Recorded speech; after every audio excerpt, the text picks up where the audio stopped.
And you will Two see. coordinators, new coordinators. You will see. I hope you will see many more academic presentations happening every month from now on.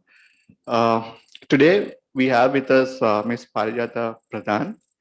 She is currently the doctoral scholar at Center for Development Studies. Her PhD work broadly looks at environmental sustainability of Indian manufacturing firms. On behalf of GIFT community, we welcome you, Parijata. Today, she is going to be presenting on environmental behavior of Indian manufacturing firms. Does internationalization matter? That is the topic, which is actually very, very relevant in the current times when everyone is moving towards sustainable production and moving towards greener recovery after COVID. So with these initial remarks, I welcome Professor Joseph to chair the session and conduct the proceedings. Thank you, sir. Thank you, Dr. Kiran and Dr. Hanu. And in Malayalam, there's a saying that, Anna Kurtalum, Asha Kodokerida. These are the two coordinators that took over, and they took a slight kind of, that I know this is a kind of that period before the next storm. I know it. You have been very good. I again welcome all of you. I think particularly our CBS scholars are here. We look forward to more cross interaction. Yesterday, in fact, our VKR, Professor Ramchandran was here. He was asking me how you interact. We talk, our students are here. I think we should be more interacting, and GIFT and CDS, in one of my emails, note to alumni, I wrote that these are actually two institutions. In a sense, this is one institution because we have got Gulati is nothing but from CDS and Yusuf, and the ethos that both institutes highlight is the same. So there is no reason why we should not have more interaction and creating better learning space. So I encourage GIFT scholars to go to CDS, and equally, you are also always welcome here. And I was actually telling Anup that you should be chairing this because I also chair with her, not very, so I don't need to, because she's working on a very, very important issue. And Parijata, I must also take you this occasion to congratulate you for your getting professorship. And she is the assistant professor in that, which you will tell, no? This is, but is, your designation is wrongly given. Potential professor. Okay, so congratulate you for that. And, as Kiran said, this is the sustainability issue today is much debated, and the manner in which the concept has been articulated. To begin with, sustainability from the time of Club of Rome, even before. It was basically a question of how we, to quote the words of Mahatma Gandhi, due to our greed, we eat up, we exploit the natural resources. While there is enough for everyone's need, not enough for our greed, which in turn leading to exhaustible exhaustion of exhaustible resources and setting limits to growth.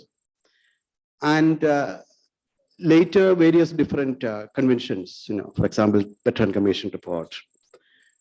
Something which is very interesting may be that, they articulated the concept of sustainability, satisfying the current generation's need, not by compromising on, or rather not robbing your next generation. The needs, satisfying your needs. In fact, you may like to read a critique of that report by Amartya Sen. It was essentially saying that the need-based approach, the human beings have God need, just like animals. And you should be articulating beyond needs.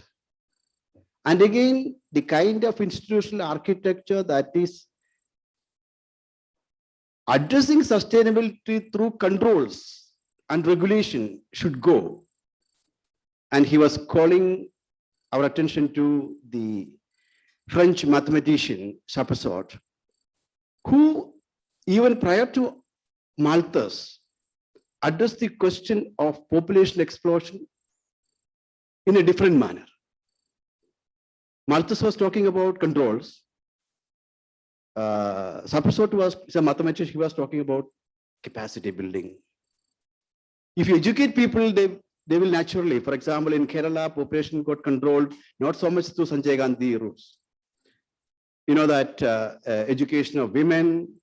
So similarly, he was trying to say that, Amartya Sen was arguing that sustainability issues should be seen as a means addressed through capacity building.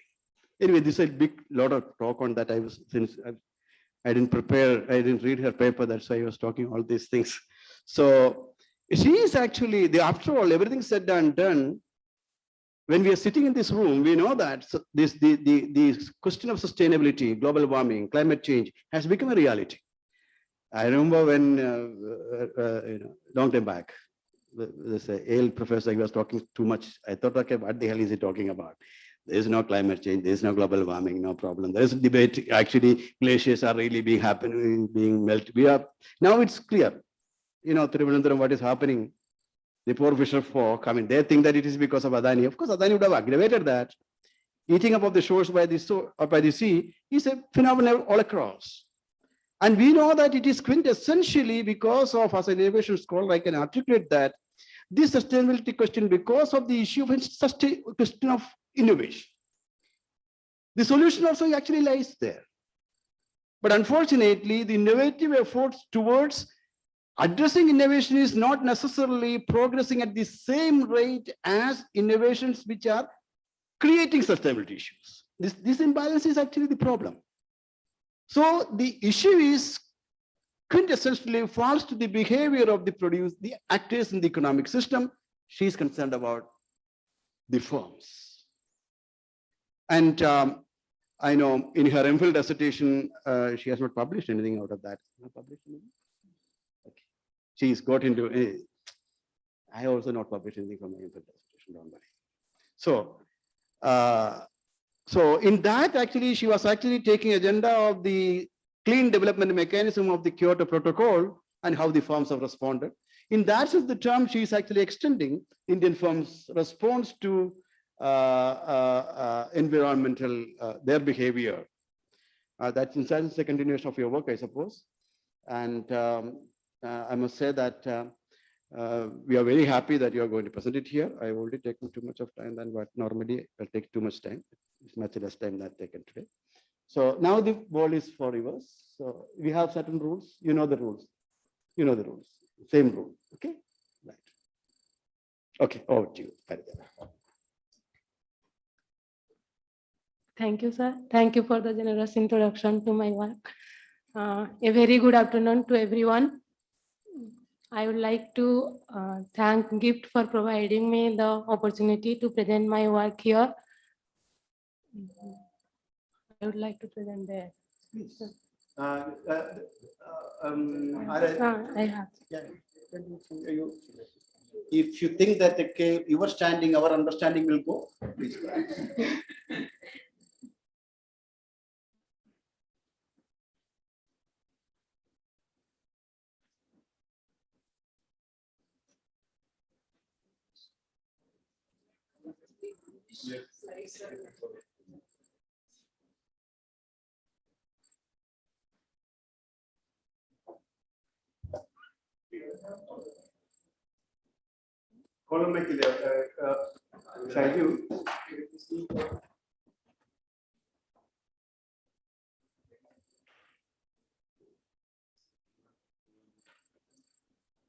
You may start by sitting. Oh.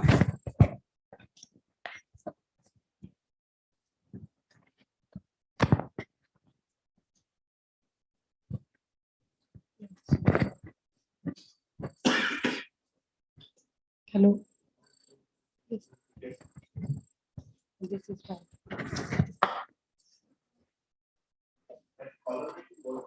Huh? This is okay. So the topic of today's presentation is environmentally oriented behavior of Indian manufacturing firms. Does internalization matter? So this is a part of my ongoing PhD work, which is under the supervision of Professor K.J. Joseph and Dr. Hrusikesh Mallik.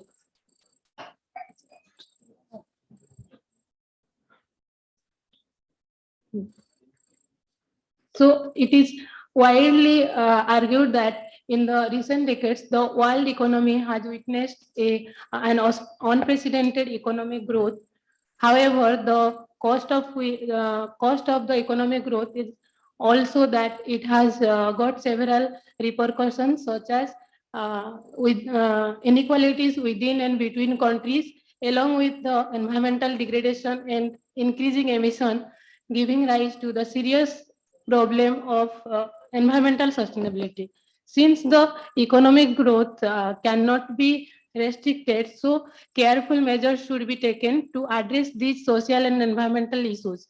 Therefore, the 17 sustainable development goals has been set up by the United Nations that tries to achieve sustainable development, which emphasizes on how to reconcile the economic growth with social and environmental needs. So coming to India, India is one of the fastest growing economies in the world in recent years, the cost of which it is also one of the largest emitters in the world. It is the third largest emitter of CO2 emission by 2018. And the manufacturing sector, which is recognized as an engine of economic growth for any economy, is a largest contributor to the environmental degradation and emission in India or elsewhere in the world. So in case of India, 27% of CO2 emission is caused by the manufacturing, by the industrial sector, as the recent evidence shows.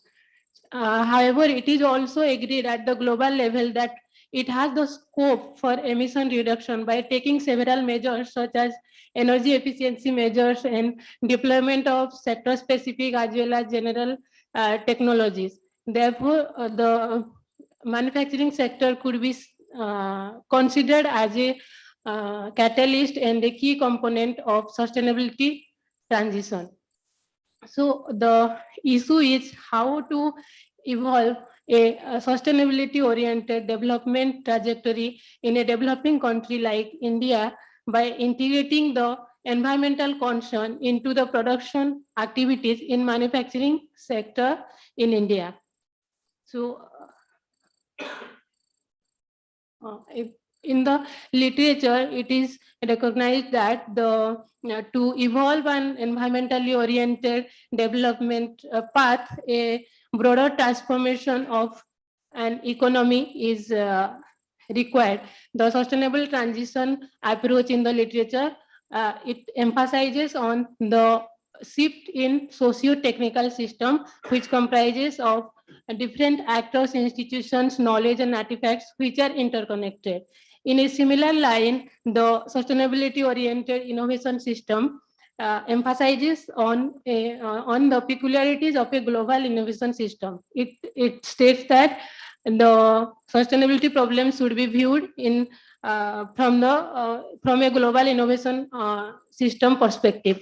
It defines SOIS as network of institutions which create, import, modify, and diffuse and new technologies that help to reduce environmental impact. So it underlines the importance of multi-level institutions and actors and their interconnectedness to address the environmental address through sustainability oriented innovation. These theoretical insights are helpful to understand the system at a macro level. However, to understand the complexities of the system, we need to have a closer look at the micro level behavior or the farm level behavior towards sustainability. So, by understanding the nature of such actors and their interplay with other components of the system, will untangle the complexities of the sustainability oriented innovation system. While understanding the role of farm strategy and behavior is of much importance to understand the system, but it has got less attention in the literature. Therefore, it is pertinent to ask what kind of farms are contributing towards the sustainability transformation, and how effectively to orient their resources and capabilities and strategies towards environmental sustainability. How are their behavior, how are the behaviors of farms towards sustainability are governed? So we try to answer some of these questions in this study.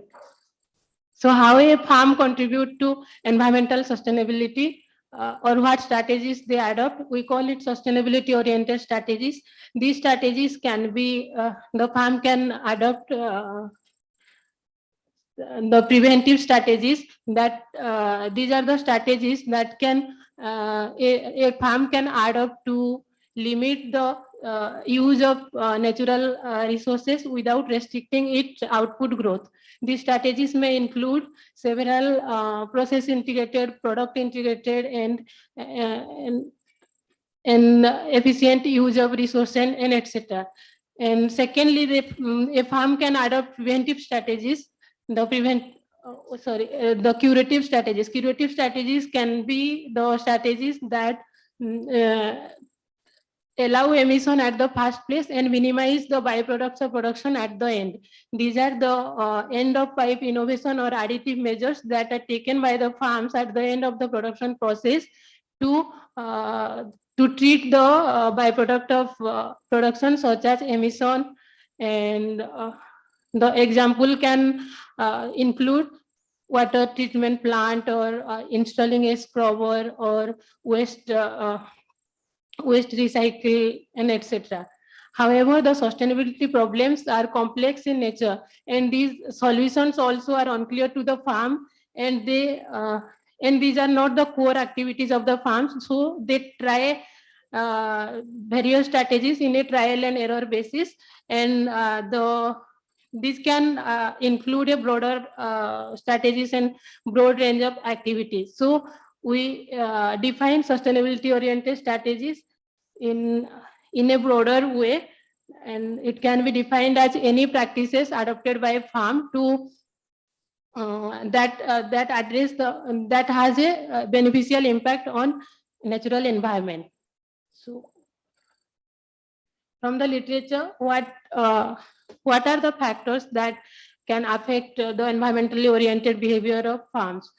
As we discussed in the theoretical literature, institution is a major factor in the literature also. In empirical literature also, the environmental regulation is the most popularly used as a factor that may affect the farm behavior, farms environmentally oriented behavior.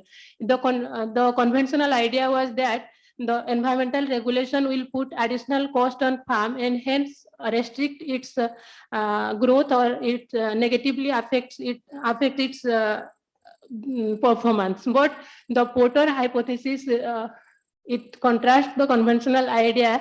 It states that the environmental regulation actually increases the farm performance, because the environmental regulation alerts the farms about its resource inefficiency. It creates a level playing field for the farms by providing them information about the problems and solutions and etc., so that the farm can adopt so that the farm may take innovative sustainability oriented strategies that can be helpful that can provide them economic profit as well, which they would not have adopted in business as usual situation. Following the Potter hypothesis, there are many empirical studies that have examined the role of environmental regulation on farm performance and which show a mixed result based on different context and different sustainability oriented strategies that are taken by the studies.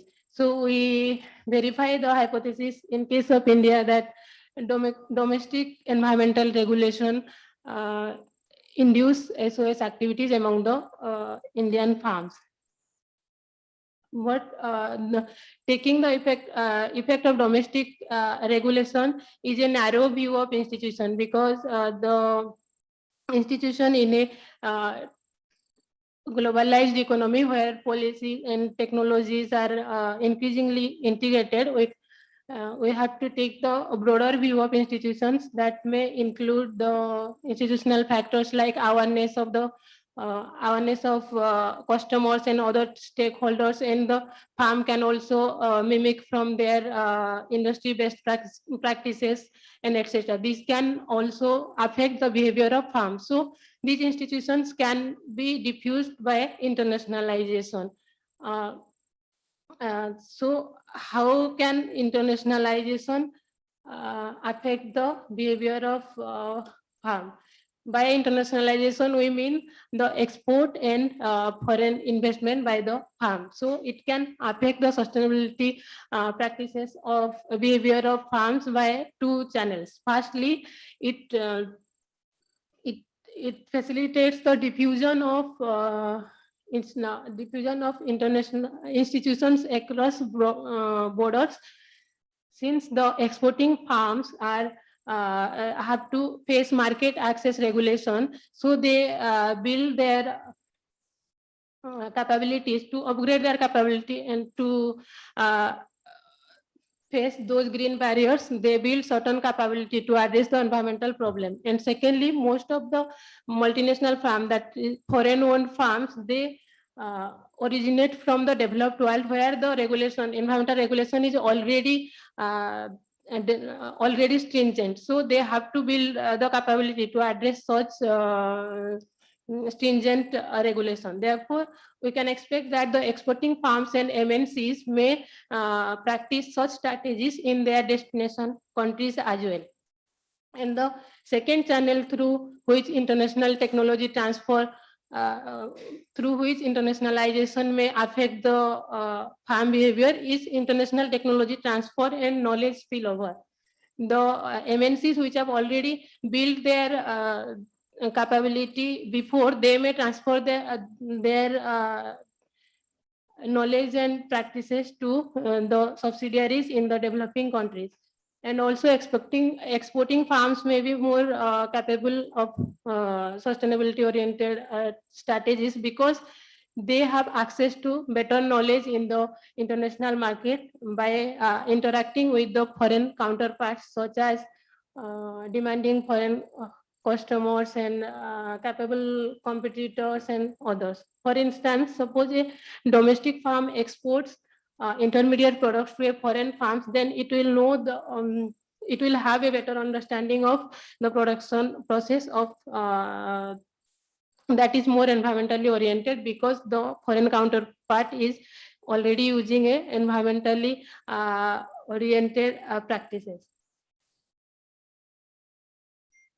Therefore, we can hypothesize that the internationalized farms may are more probable to adopt sustainability oriented strategies. The particular hypothesis can be export intensity of a farm positively affects the SOS expenditure, and the presence of foreign ownership positively contributes to SOS expenditure of farm.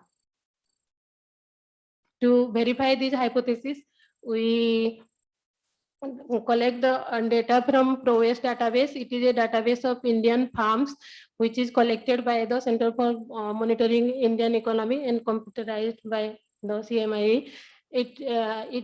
Although it does not cover all the farms in India, it covers around 80% of farms from formal sector. So the dependent variable is SOS expenditure. For this, we take the total annual environmental related expenditure by the farm, divided by its annual sale. And among the independent variable, the export intensity is taken as total export of goods and services divided by its total sales. And for foreign ownership, we have created the categorical variable which takes the value 1 if a farm belongs to the foreign ownership group or if the foreign share is greater than 10%. And for domestic environmental regulation, we also take a categorical variable. It is an industry level variable. We take the categorical variable, take the value 1 if a farm belongs to red categories or orange categories. The Central Pollution Control Board has categorized all the industries into 4 categories according to their varying pollution level.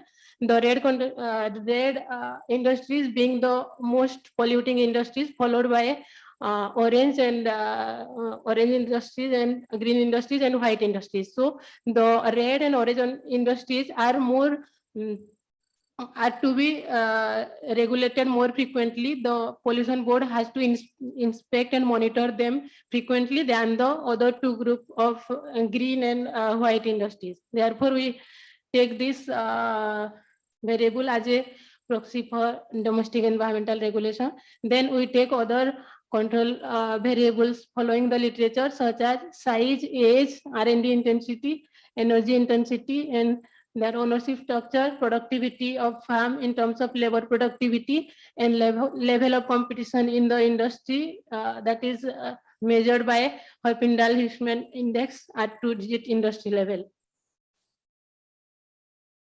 So this is the summary statistics of the variable. The SOS expenditure ranges from 0 to 8.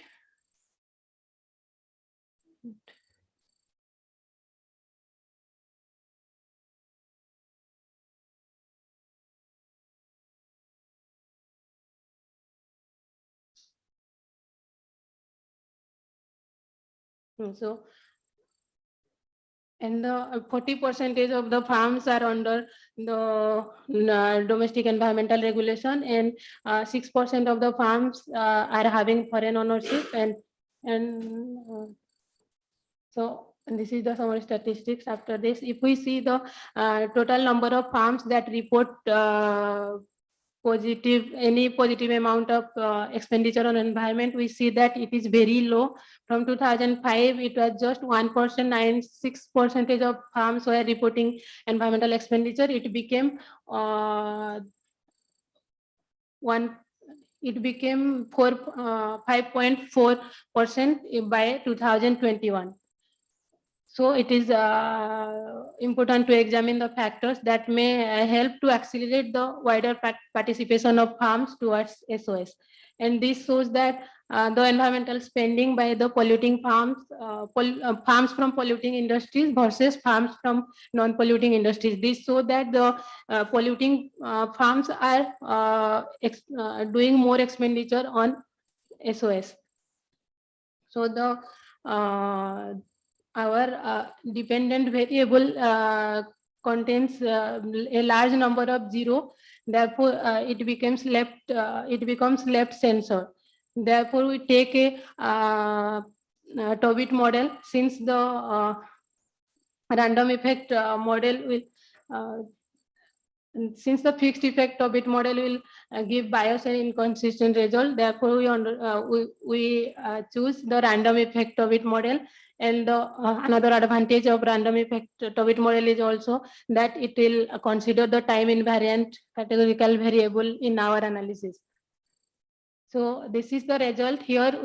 This is the result of random effect Tobit regression. We have done the same regression for 2 groups of farms, since we have seen that the polluting farms are more doing more expenditure on SOS. So in the first model, we just take all the manufacturing farms, and the second model we take only the farms from polluting industries. So the result shows that both the indicators of internationalization, that is export intensity and foreign ownership, they are positive and significant. This shows that the internationalized farms are the behavior of internationalized farms are more environmentally oriented.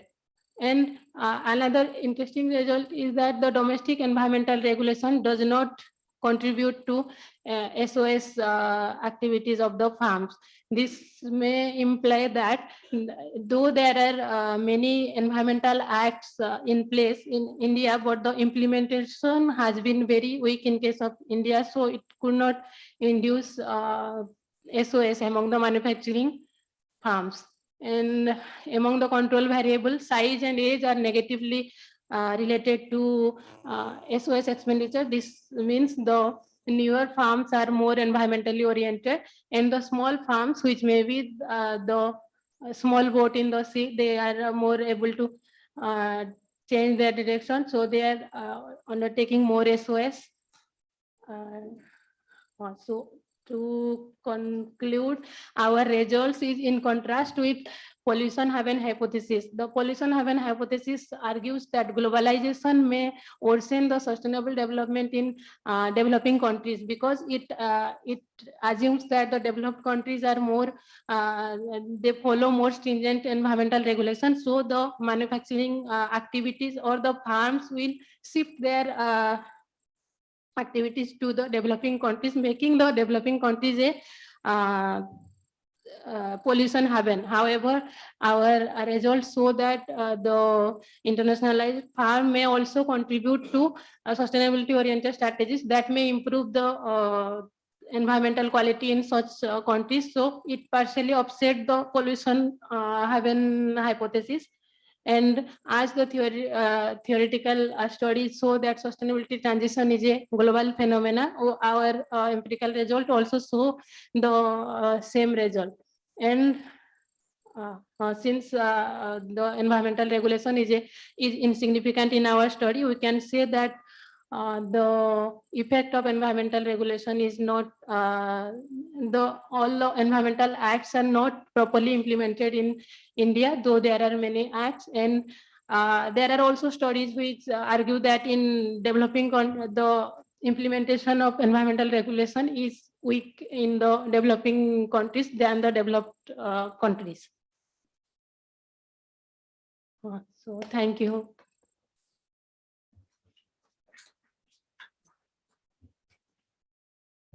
Why such a stingy clapping for such a wonderful presentation? I didn't. I was about to ask Parijata, I would like to have one more clap. Okay, fine. Okay. Parijata, that is very good. I think is very concerned about sustainability of time. Very, people. Okay, very economical use of time. Very nice presentation. And there are certain rules in this room, which our scholars here are familiar with. Point number one is, if somebody asks you a question, she is your best friend. If somebody is not asking, beware. She is not interested. He is not interested in your well-being, because somebody who is asking question is somebody who has thought for you. He doesn't want you to be caught elsewhere with that kind of a question. Okay, not that all the questions will be answered by you. And with this, I think we will keep the. I'm not going to. I'll come up at the end. I think ask the students first. Naturally, students, younger the student. Anybody from the first batch of CDS, you can ask question. Let me know. Let me introduce yourself. I think I think that's very important. Okay, please introduce yourself, because I know all of you, but I forget names. Sometimes I even that I forget my name also sometimes. Okay, please introduce yourself. Mike, sit down, please. Okay. Hello, everyone. I'm Smriti Ranjan Sahu. I'm doing PhD, final year of PhD. Yeah. You get the last chance to ask questions. Yes. Okay. What about you? Sit down, please. Yeah. Smriti, could you also tell us what you're working on? So that would be. You did MA there. Then No, MPhil, sir. MPhil PhD. Yeah, sir taught us Indian economy part of from this book, Panigaria book. Yeah, in that batch. Okay. And Manu Yeah. is there who argued that KG sir told, professor told us everything, Okay. teacher taught us everything. No. Yeah, this thing. Okay, I remember that batch. So, Right. okay, I'm working on industrial agglomeration. I'm looking at how clustering of manufacturing industry in different states is affecting their productivity, and again how in terms of their in looking at their how technologically intensive industries productivity is different, behaving different because of this clustering, and a small and large size plant also, how they are, how agglomeration is affecting their productivity differently. Then I'm in another chapter, I'm looking at like how this agglomeration productivity together helping the plants of different groups to export. So this is basically what I'm doing. So I have three main objectives. First objective, I'm measuring the nature and extent of industrial agglomeration. Second objective, I'm looking at how agglomeration is enhancing the productivity of manufacturing plants. Then in the third objective, I'm looking at how agglomeration productivity together boosting the internalization of manufacturing export. That is. Hello everyone, I'm Rajlakshmi Singh. I'm integrated PhD, so I joined CDS in 2018, and right now I'm in second year of my PhD. So yeah, 2018 I joined. I was doing MPhil. So yeah, and I was working in the area of financial inclusion in for my MPhil thesis, and right now I'm working in the education. So particularly the uh, second year, sir.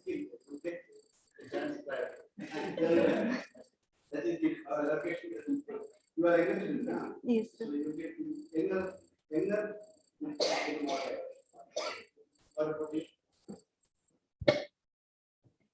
Hello everyone, my name is Sita and I'm in second year, PhD second year.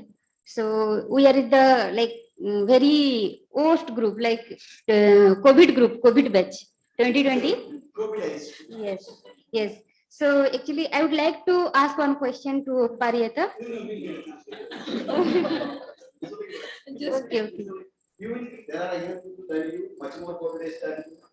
Okay, okay. Okay, sir. Yes, sir. Hello everyone, this is Sakuntala, PhD second year. Just now we are working on our synopsis. So I'm working on how women empowerment is helpful for reducing household food and nutrition insecurity. Yeah.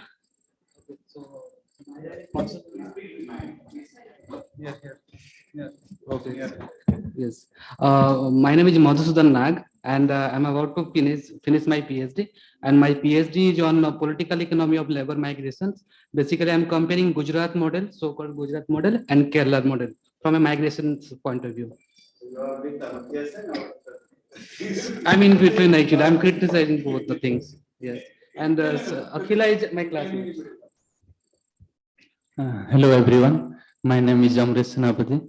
I am in PhD second year, 2020 batch PhD, direct PhD, and I am working on son preference and gender inequality. Both son and daughter preference.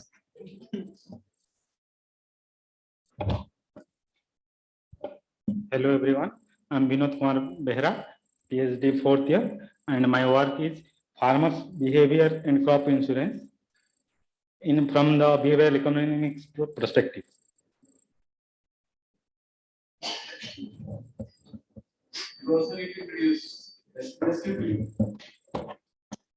I'm Joel P. Joseph. I belong to the fourth batch of Gulati Institute. Last batch.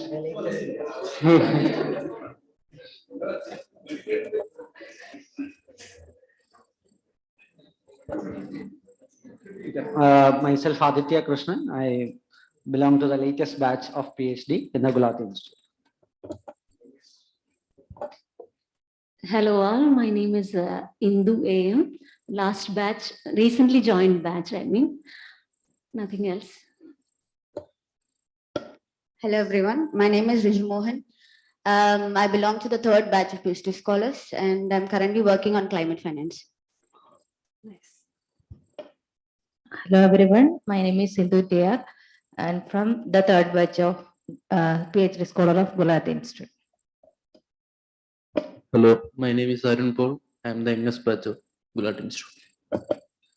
Good afternoon all. My name is Shijo Thomas. I am from the latest batch of PhD scholars in GIFT. My name is Abin. I am also from the last batch.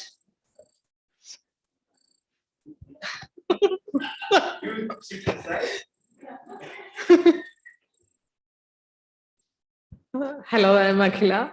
I'm recently joined as a research associate in GIFT. I think I know it more. No.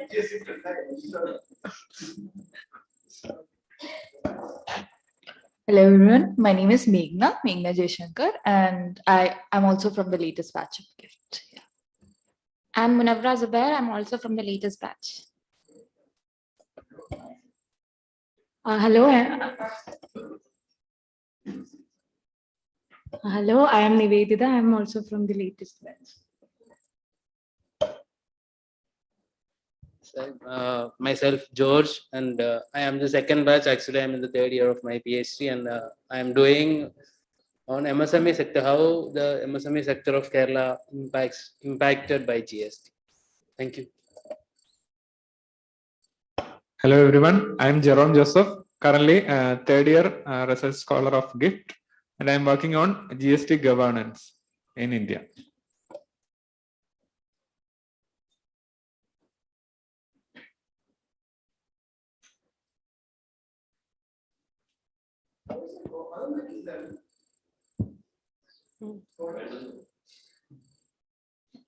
Hi everyone, my name is Vipasha Rehajong and I'm from the third batch here, and I'm working on gender and time use. Thank you.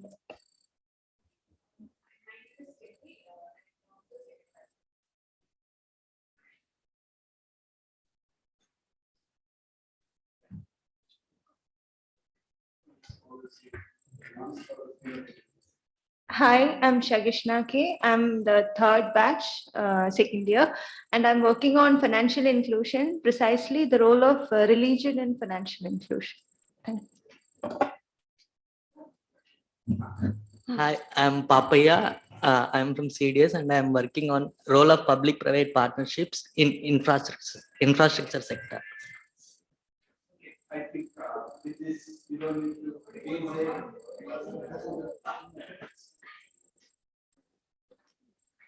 Good afternoon, everyone. My name is Basit Abdullah, and my PhD topic is non-farm self-employment in the context of economic development in India. Okay.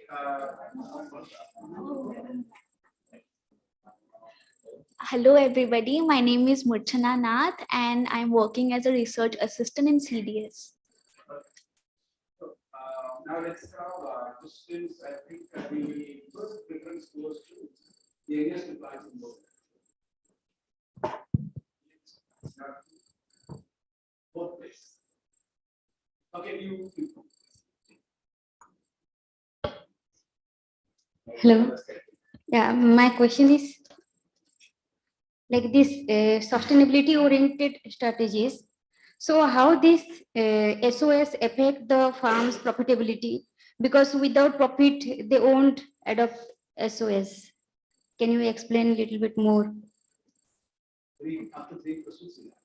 Can I come there? Don't think that I will help in answering. Please. Okay. Yeah.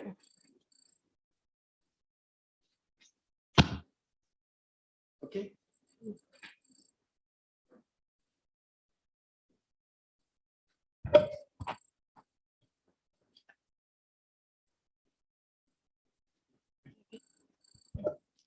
So this is just a clarifying question.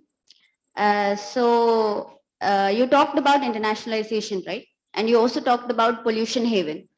So we know that one of the primary reasons these firms internationalize is because of this pollution haven, right? So there are countries like India which are acting as pollution havens because there the pollution control regulations are very lenient when compared to that of the developed countries. So that these firms, they can undertake these production processes without making the environmental investment that they would otherwise have to do in their home country, right? So notwithstanding the benefits that are accruing from internationalization, the net emissions of countries like India, to which these firms are internationalizing towards, is only increasing. Am I confusing you? I know you can go ahead. Okay, so what I was planning to convey is that the this primary concept of pollution haven, as long as it exists, we know that the net emissions of such pollution haven countries will be increasing. There will be positive net emissions. So there will always be room for the pollution to persist. So there will not be any room for sustainability. Okay, so that they are like contrasting concepts. So when you talk about internationalization and the effect of internationalization, namely the positive effect of imbibing technology, the pro-environmental behavior that they adopt as a result of internationalization, it does not actually help sustainable development, is my opinion. Or are you trying to convey that these positive benefits that comes as a result of internationalization will completely compensate the additional emissions that these firms produce? That's all.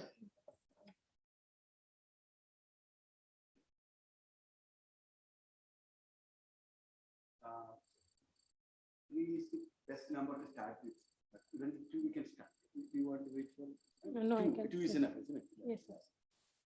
Odd numbers are not good. Even numbers.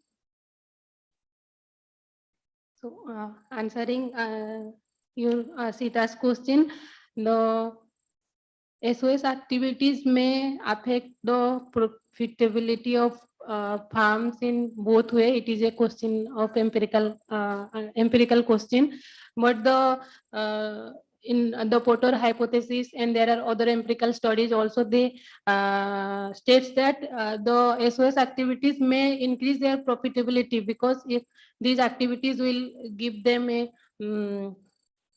it will increase their recognition, and they are adopting these innovative measures that may also, and efficiently using their resources, so that may positively contribute to their productivity. However, this question needs to be empirically answered. That is our next study. That is the next objective of my study. So after that objective, I can say whether it is giving them profitability or it is adversely affecting their profits.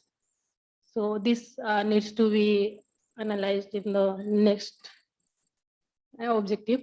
And answering to your question, yes, you are right that adopting these these strategies will not offset the pollution haven, making India a pollution haven. That is true, but it can at least this is the first step towards sustainability. Once the farms are adopting these days, the farms are adopting it, increasingly adopting. So that is the first step towards increasing our sustainability.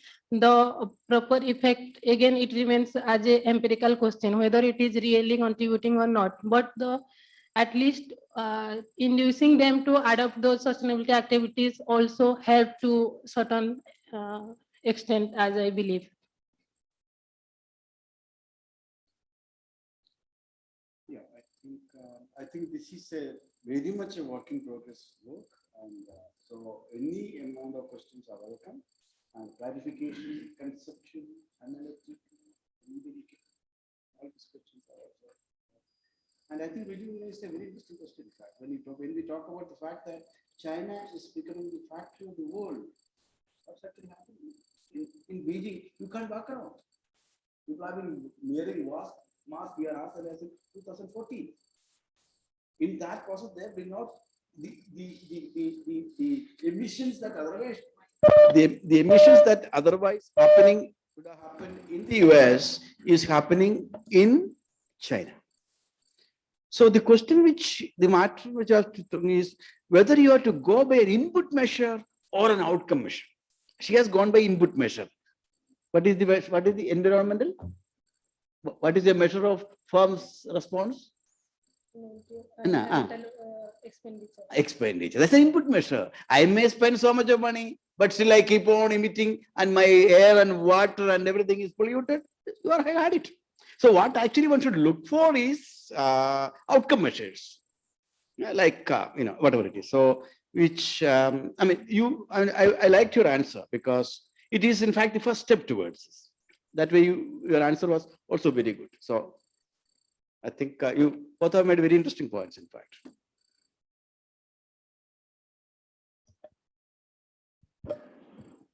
So I have a small question that, as you said, internationalization promotes environmental sustainability and offsets the pollution have hypothesis. And on the other hand, considering the above, we are nurturing the internationalization. On the same hand, we have a piece of domestic firms here. So how can we, if we are nurturing them, so we have to concentrate more on them, whether it will be a threat to our domestic firms or to our domestic industry, and there existing a danger of dumping also if we are going for more MNCs. So how can we tackle that problem if we are going for internationalization and the developed countries, they are trying to produce more, they are trying to dump more of their products in developing economies. So how can we tackle that issues or how can we solve that problem?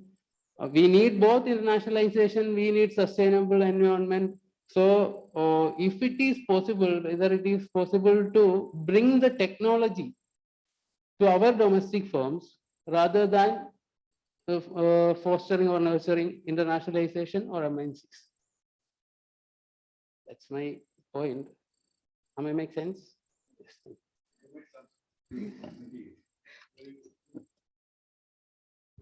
So I have 7 questions. The first question is that the data for the whole analysis have been taken from CMI, but the fact is the size of firm has not been specified.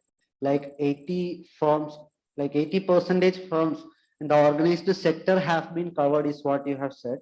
But the question is the size of firm has not been specified because the report of Invest India, like National Investment Promotion and Facilitation Agency, they have conducted a study on the carbon financing in India. And accordingly, those firms which is having heavy assets and longer cycle of investment is not able to catch up with the mentioned targets of decarbonizing.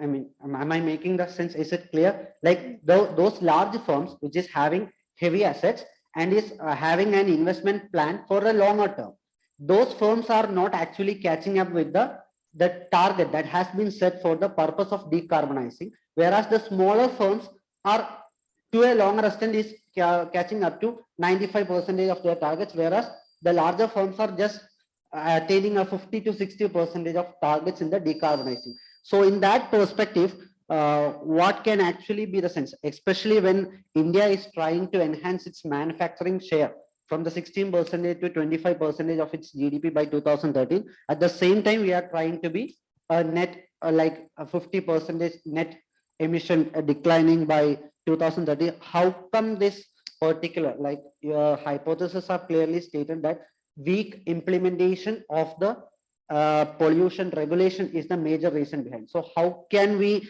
like the financing, how come the financing options have to be reformulated, or how come the policy options have to be reformulated for the purpose of attaining this particular decarbonization, like rather than enhancing its internationalization and all those things, how can this domestically can be get into the practical sense is the question. And second question is that I think regarding the PLI measures that have been brought by the government of India, PLI, the production linked incentive schemes, there have certain, I mean, 1 or 2 conditions have been mandatory. they have put some conditions mandatory for availing the incentives and which have been clearly linked to this net carbon emission deductions target. I mean, the green bond issuance and all those things have been mentioned. So such a mention, like I think you are talking about that pollution control act and all those things, but such innovative measures that have been brought tends to be a game changer. Like it is at the same time, it is fulfilling the environment goals as well as the finance goals. At the same time, it is fulfilling the dual objectives. So in that perspective, such measures, such innovative measures have to be get mentioned because it should also be taken into consideration while like its likely impact in the future. That should also be considered, especially when looking in how things will play out in the future. That's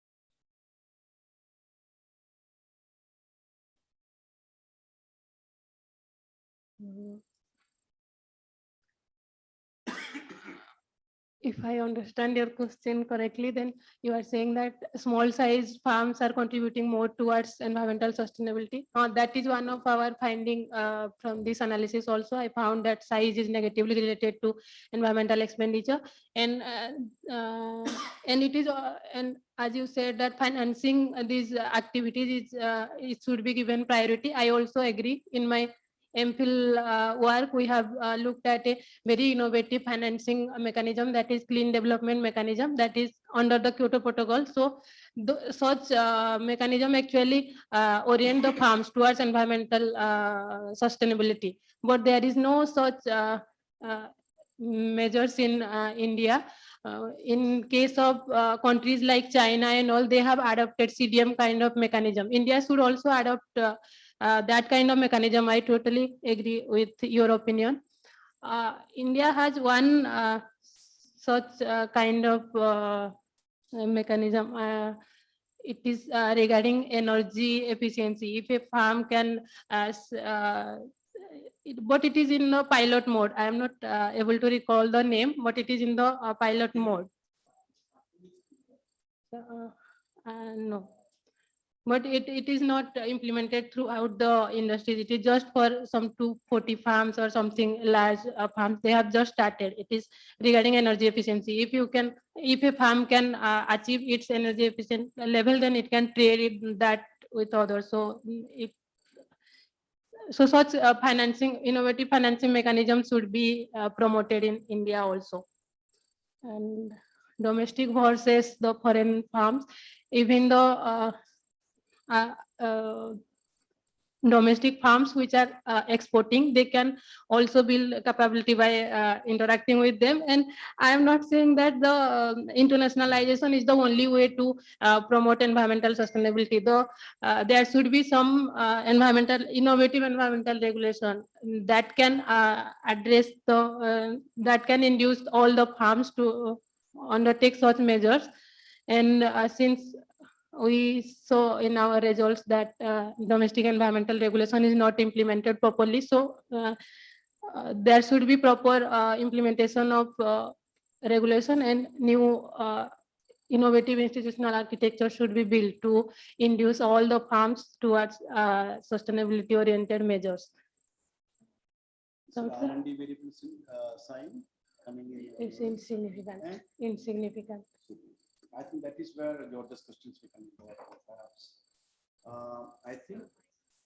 I think both questions are useful. You answer, though you have articulated in the perspective of your paper very well. We'll come back to this question, which has a wider relevance in articulating the overall framework of an analysis. The framework which you put in, that in fact insights which they have the raise could be brought in. That I'll come to this question at the end. But anyway, from after an empirically answer, you have done that. I think that's the way we should see it. I think the way in which you said the size inverse relationship of the type that she has seen, do you expect, which is what she got it. Okay.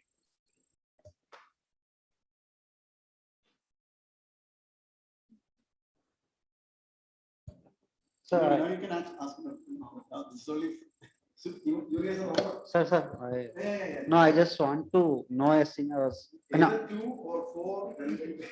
no, just an opinion. I just recently read an interview of Raghuram Rajan in which he says it's not time for India to go for manufacturing rather than the expansion of service sector for the employment. But theoretically, it says manufacturing sector is able to provide sound jobs like high paying and the sustainable jobs rather than the service sector.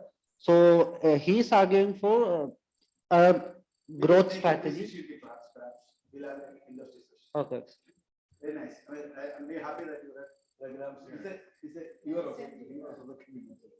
Very interesting. It's a very interesting issue. We'll take it up. This is sorry that it's slight deviation. Okay. Okay. It's a very well, I mean, also interesting area actually. So it's going the climate change and all those things. So there are a lot of things going on from the lot of different perspective. So if I could bring the Professor Joseph meant that the better indicator would be the output, so output measures, and then you can see whether the firm is doing well or not. So in that area where because see the RA that what do you call the CSR, the company the firm who invest more on the CSR, let's say the CSR is now it's a political thing. The firm or industry giving directly money to the PM office and all those things, so that will also show in the CSR. So those firms actually violate the more the law and regulation. That is also you found that the firm who firms are not following it. So in the sense, can we have a better measurement of CSO for to check these things? Because At least as a robustness check, we should do. exactly. In that sense, in India, let's say the largest company are actually the more big violators of this area. So if you could bring some, though you may not be able to examine empirically, but there would be some literatures who talk about on this climate change, the people farm violate this kind, provisions and then their behaviors. Interesting. Thank you. If you can respond. Yes, thank you. That is, thank you for your comment. I'll think of it. How can I include that in future research? Okay.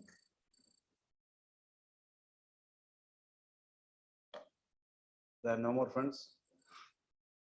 You are very close to her. Okay, it was a nice presentation. Thank you. Yeah. So I was thinking about the few variables on that model. So about the age variable. So age you have constructed this way, like initial year of incorporation minus 2021 minus initial year of incorporation. So I was thinking like you can so now this is a static now. So you can I was thinking you can make it more it should change up with the year, so that you can interpret it as a with increase in the experience of the firm. So from the present year minus the initial year of incorporation. Okay. So year of experience Year as of a variable. experience as a so Yes. that is then and the Herfindahl index. So you Yes. computed that at a 2-digit level. When I say Yes. 2-digit level, that is very aggregated level. So that doesn't show anything because That is never been that. Yes, that He will fall unconscious by But saying that. in literature, I have seen that people no, have computed. literature did that. That doesn't make logical sense, right? Okay, I'll So take you these can points. do that at Thank you. 3-digit You level. have the also. data. Yeah, You have it's to easy. buy It's not it. difficult. Very good point. Another is a Yeah. sample selection problem. So you have taken only those plants which are doing SOS. No, I have taken all the Oh, parts. then, okay. But even then,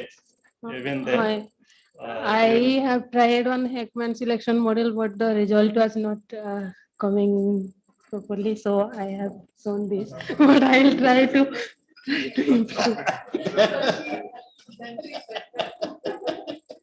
But I'll try to think of some other Is there a specific empirical batch? strategy. Oh, okay. Yes, it is there. It is there.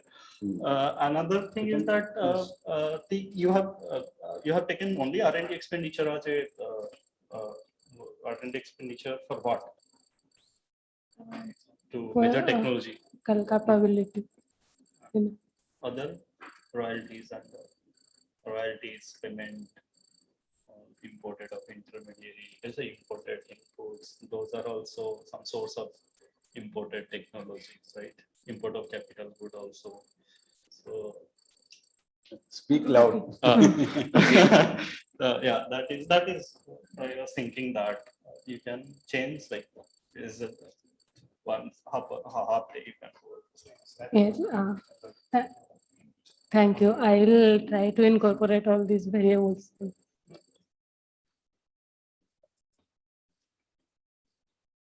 There was some private talk here. Very significant questions were raised to discuss. Very important question. Okay. Thanks. Yeah.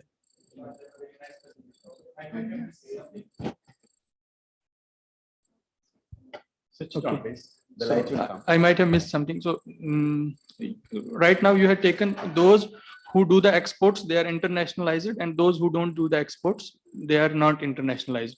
So the result comes like those firms that export, they are likely to have more SOS expenditure. Can you look at it like the proportion of their sales as exports? So maybe the results we can see like maybe those who have higher export share, so they can let's see if they are the ones that are actually having higher SOS share also. So, I mean, export intensity is taken. Okay, that's why I was saying. Okay, thank you.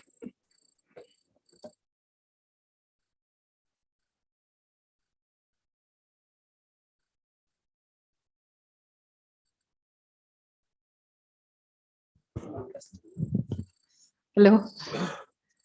Thank you, Barijada, for the nice presentation and also good responses for the questions. Actually, I have 2 points to mention. Actually, this is not my area. My area is public finance, but anyway, I just want to know, you mentioned that the effect of environmental regulations are very weak in India. So which way you establish that thing? I think more clarity needed because you just mentioned a general statement. For that, I just need some clarification. And another thing is regarding this political process, how each country's political process help these firms in for their sustainability thing. I think that in that way also, because after this, a lot of reforms are coming in, especially in the tax area. In so many areas, there are reforms are coming. Whether how it affects the firms, those things also I think relevant recently. So these are the 2 points I would like to. Thank you. So for environmental regulation, we have taken industry-based measures. In India, there are many acts like Water Act, Air Act, Waste Treatment Rules, Environmental Protection Act, which may affect the industrial sector, but the implementation is done by the Pollution Control Board. So while monitoring these farms, they follow a categorization of industries, that is of 4 kinds. So I have taken the red category and orange category industries as a measure of regulated industries. So it is an industry level measure. This is the drawback of the study. We have not taken any farm specific regulatory measure, but at the industry level, if they belong to more polluting industries or which we consider that they are more regulated, so that is the measure of regulation that comes insignificant in the empirical results. So from Then that you should point, account for and the cluster standard also. At the these 3 group of industry level.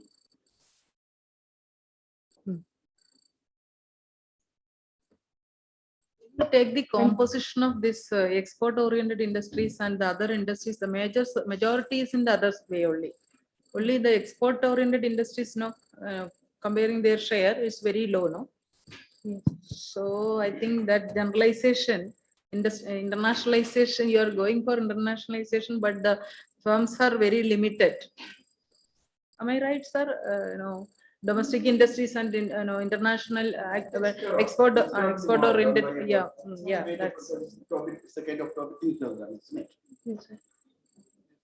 Oh, okay, that's okay. Okay. Your concern is correct. Yeah, because After I am all, thinking that the no, export is- because of who is actually export? yeah, that's, Very few. yeah, that's true. Because But that will be, since you have a larger sample, that might be taken. But by that is the problem of the.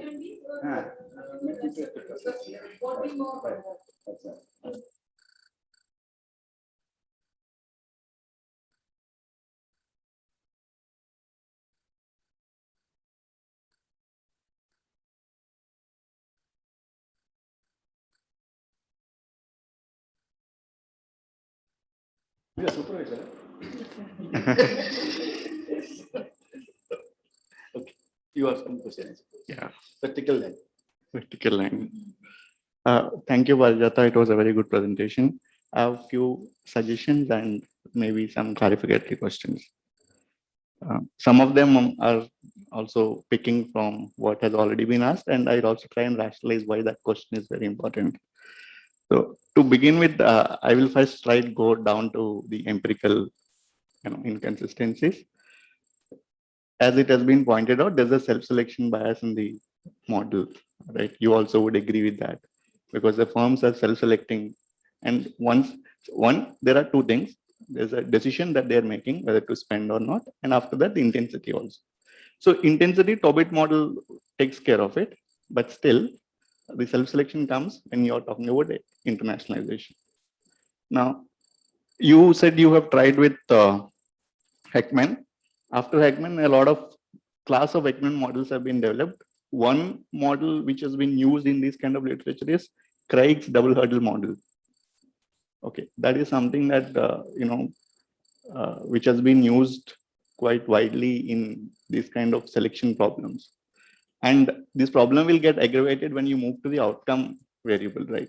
Because their environmental expenses will then become your independent variable and then outcome. So there again, you will have to deal with this problem of endogeneity. Over there, maybe you can think of, there are again set of models that have been developed exclusively to deal with this when treatment is endogenous.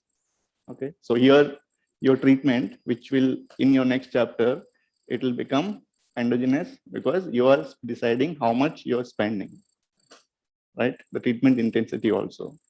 So there, we can discuss later when you move to that chapter, but I'm not going to get into that.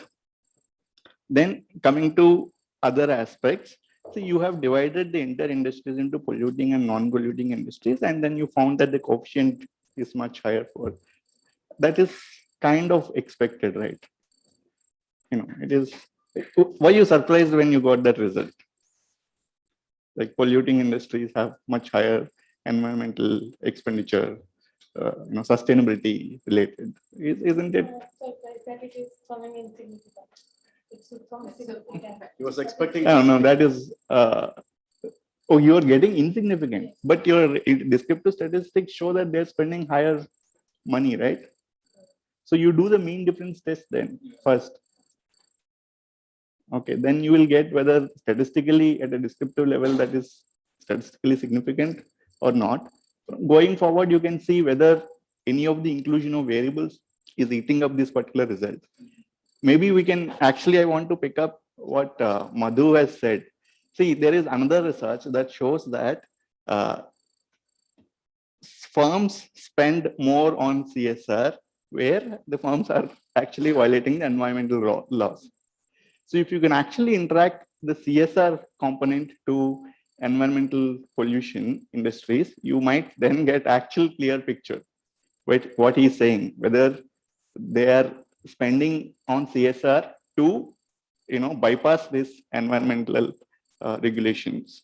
Okay, that could be one way to see where this is not happening. That will also justify if this result, what you got, is polluting industries, their expenditure is statistically insignificant. And if that result is statistically valid result after all the robustness checks, then the explanation can go to what Madhu was saying.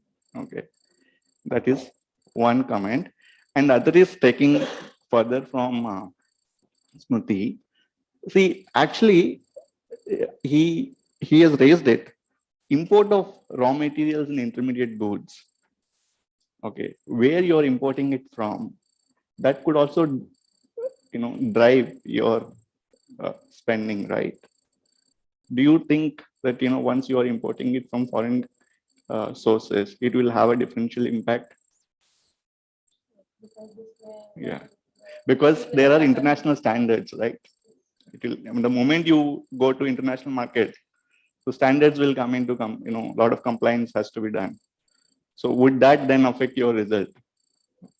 Okay, so that is one thing that could be considered. And in addition to that, you also have to consider other means of proxies for technology apart from R&D.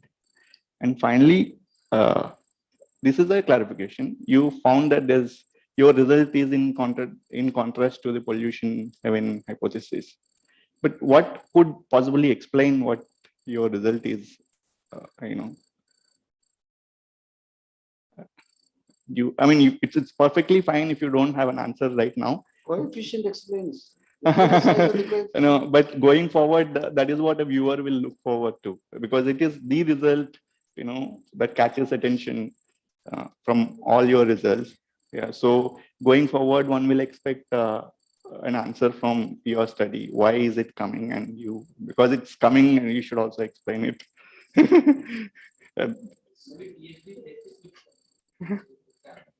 Yeah. There are many macroeconomic time series based studies where it is proven for India, and in your study you are saying that it may be offset by the firm dynamics. So how you will reconcile these two?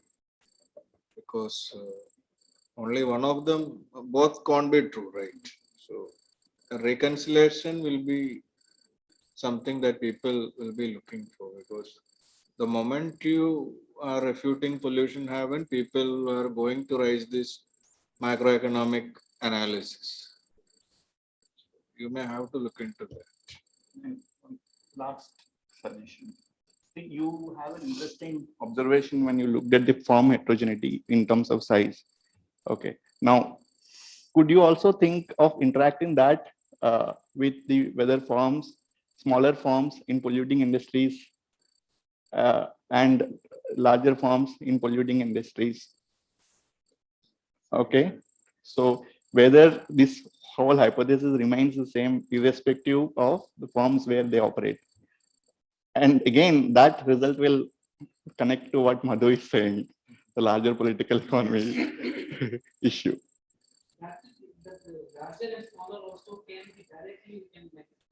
Yeah. Correct. True. Yeah.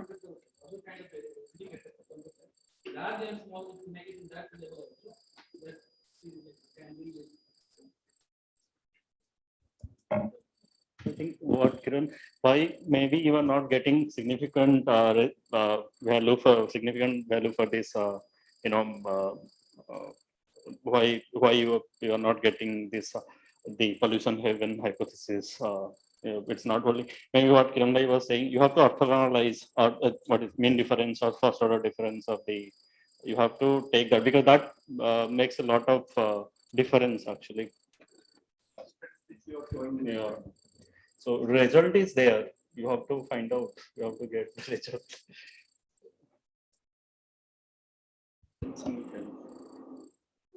Okay, these are all very valuable comments. I will try to incorporate in all these comments. Thank you for.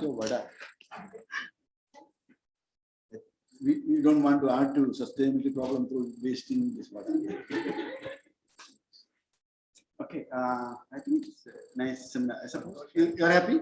Okay. Yeah. The question, Santosh, please. Santosh, Thank you, Parijat. It was a very nice presentation, very interesting topic. I have some suggestions or clarifications. First is that, say you found that domestic farms do not have a significant impact on the SOS expenditure.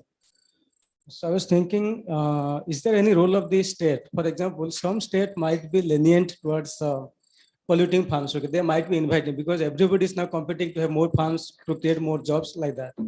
So whether that plays a role in that, maybe just it's a food for thought. Maybe you can think. I do not know. Second is that, say for example, the domestic substitute industries. Say for example, there is a international firm, say Pepsi is investing here.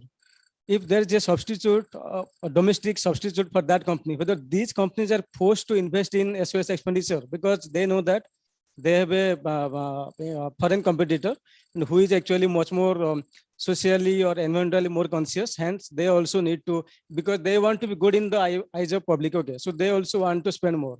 Is there something they are doing? Maybe you can try to find out. Third, as Madhusudan and also Kiran was telling regarding the CSR. Actually, with I think CSR data you might get, or else there is something called ESG score, environmental, social, and governance score. Okay, that is already, that information is already there. Maybe you can try whether that ESG score, farms having higher ESG score, whether they are actually spending more on the SOS expenditure. That part. Next is that just one econometric clarification. Why have you taken in that panel to bit? I think you have taken lag of that one variable. I think the main variable of interest you have taken the lag. Any explanation for that?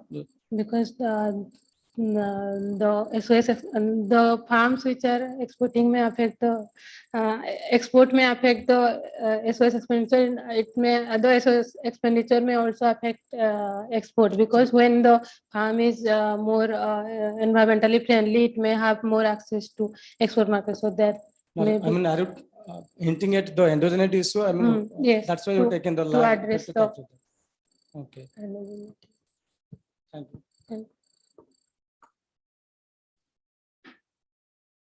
Thank you, sir, for the suggestions. I'll try to take.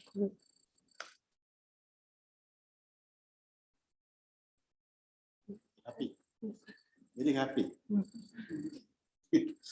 I think it was a good seminar. I think at least we all were collectively reflecting for the last 1.5 years. That's 1.5 hours.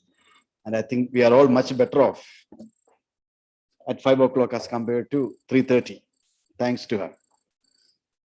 And I think I'm very concerned about, I'm not concerned about the result. And pollution happening hypothesis, if you say that it's not happening, there will be a number of people trying to kill you. There will be people asking why you are saying so. We have to have that. But I think the problem is, we have to ask, what do you mean by internationalization? That's not articulated. For you, internationalization is FDI, export, FDI. No, that's a very, very, very weak understanding of internationalization. And again, your internationalization concept is brought in from the Tillman's sustainability-oriented innovation system. Okay, Tillman's argument would be that you need to articulate innovation system in an altogether different manner that modulates the behavior of different actors in such a way that you yourself created this unsustainability, your actions are reoriented towards sustainability. And that actions, he talks more in terms of innovation. Sustainability-oriented innovation he is talking about. You are talking sustainability-oriented behavior. And when you are talking about that innovation, what is under that innovation is nothing but the learning process. And that learning process, the interactive space get wide, and if you are having a much more of an internationalized environment as compared to a closed door. That is where internationalization comes. That internationalization is not just export, it is also, as Smriti said, import. That import quintessentially can be of embodied knowledge or innovation, capital goods. Again, when you are talking about foreign direct investment within the country, we are also living in a world where, as Bina, or as early as Sebastian Morris, then of course Lal, or your own teacher, Bina Mary, and other PL Bina and others argued, there is, and Pradhan, lot of outward investment. And it also takes, so it is not inward investment, it can also be outward investment. Because when I am trying to do outward investment, I won't be allowed to kind of that. I will have to build up your capability in such a way that, okay, what I invest is much better. And when you're talking about internationalization, equally important is disembodied knowledge. You said about royalty. Knowledge and learning and technology in the form of disembodied one that I'm talking about drawing, technology licensing. And that payment for that will be getting reflected in your royalty or lump sum or license fee, etc., etc. So we need to have a much more of a nuanced understanding of internationalization in a manner in which it builds the capability. This is what George was raising, in fact, in a manner in which it builds the capability and learning process of the firm such that it is able to behave in a manner which is remodulated the behavior in such a way that it becomes environmentally more sustainable, wherein actions takes place in the overall context of the institutional context, rules, laws, regulations, Pollution Act, etc., etc. So this is the way we are. Then the moment you bring in all these,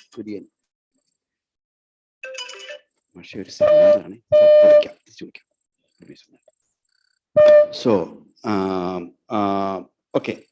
So what I'm trying to say that the moment you bring in all these variables, the result that you expect, so that's why I don't take you very serious. The result I don't take very serious. Anyway, it's only said privately, don't tell anybody outside. Nobody has heard it, so we'll work on it, don't worry. But you have to strengthen your analytical framework, and on a weak analytical framework, the result will be weak. Am I right? You have to strengthen the analytical framework because there are ustads there, because when you're talking about that first of all, starting with outward, what is called sustainability oriented firm behavior. Don't use Tillman. Firm behavior. You use technology innovation system, but in fact you can use that also, in fact, and that sustainability oriented firm behavior, which basically in the industrial organization, you talk firm behavior. How does that firm behavior get modulated by the internationalization process within and wherein the role of institutions, control of like this, and that I'm not very sure. You already divided the firms into 3 categories based on that. Then you consider that as weak regulation. No, people will catch you on the road. Think about it. But there is an excellent starting point, excellent question, excellent starting point, excellent question, and we can travel a little bit more. Am I right? No, I need not be right. You should say that I'm wrong. That is the job of the student. Supervisor is always wrong. That's what. Okay, thank you very much. Let's give her a good hand, a big hand. Thank you very much. Thank you. Oh, you have to thank, there is a right. Sorry. This is my problem. You know that. It's okay. Right. But this is formal. This is the only recognized one. I won't take much time. Yeah. So good evening. Our seminar is coming to an end. So first of all, I'd like to thank Ms. Parijata Pradhan for the wonderful presentation. It raised a lot of questions, as it should be, because the topic is very much relevant. I hope that you will work on it, and we would see this work in a much extended form quite soon. Thank you. Second, I'd like to thank Professor KJ Joseph, our director, who is very much involved in this. I'm not citing your supervisor here, who is very much involved in the gift webinar series. Thank you, sir, for your constant support. Then I'd like to thank Kiran, my fellow coordinator, my colleagues at GIFT, the participants, as well as the technical supporting staff and our in-house participants, that is students who are like already there, and our friends from CDS. Air friends. Air friends, yeah, our friends who now who put an effort to be here physically, and also the online participants who joined us for this presentation. So once again, thank you all. We will be back with another seminar, and see you then. Thank you and have a good evening. Thank you very much.